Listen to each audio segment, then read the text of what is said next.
Hey, what's up everyone, Johnny the Geek here, and welcome to the benchmarks videos for the Battle of the Budget PCs.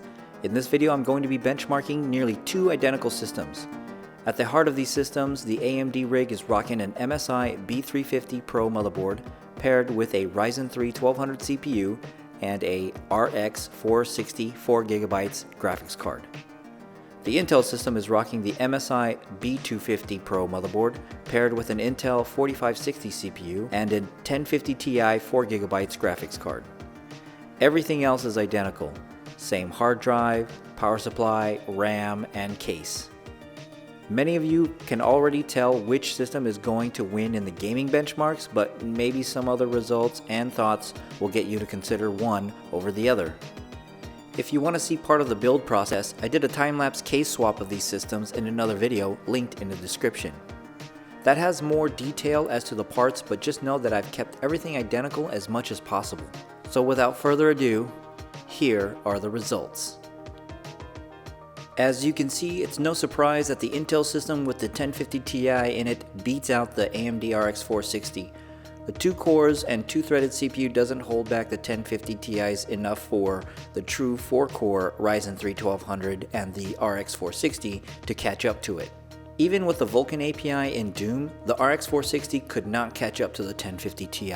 As for the synthetics, I really thought the true 4 cores from AMD would beat the Intel system in the PC Mark 8 test, but the Intel once again is in the lead by a significant margin. On the last part of the testing, and although not too many people would ever use this machine in a scenario such as video editing, it's something I like to include in my benchmarks. I use this 1-minute 4K clip with a specific cut at the 18-second mark and apply the warp stabilizer effects, and then I export it in the YouTube 4K preset. This same clip is provided in the link below if you want to do the same test on your machines at home.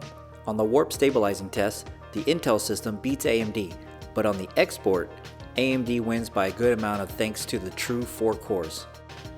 So here's my final thoughts and upgradability.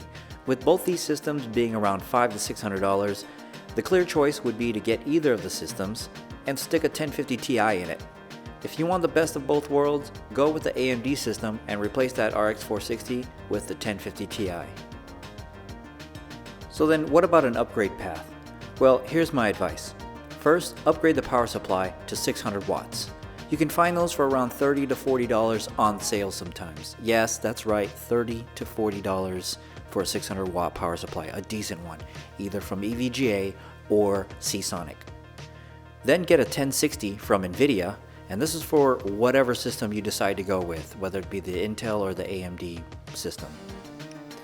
Now, if you went with the Intel path, the next CPU to get would be the 7700 non-K. Non-K because you're not going to be really overclocking with this motherboard anyways, so don't get the K version. Now if you went with the AMD path, go with the Ryzen 7 1700, although by the time you upgrade AMD, they will have the 2nd generation Ryzen CPUs out, and that's going to be compatible with this AM4 motherboard, so that's definitely something to consider. Well guys, I hope you enjoyed this video. It took me a long ass time to make this thing, but hopefully 2018 I'll be able to pump out more content, more build videos, more benchmarking videos, and as always, thanks for watching. I will see you in the next one.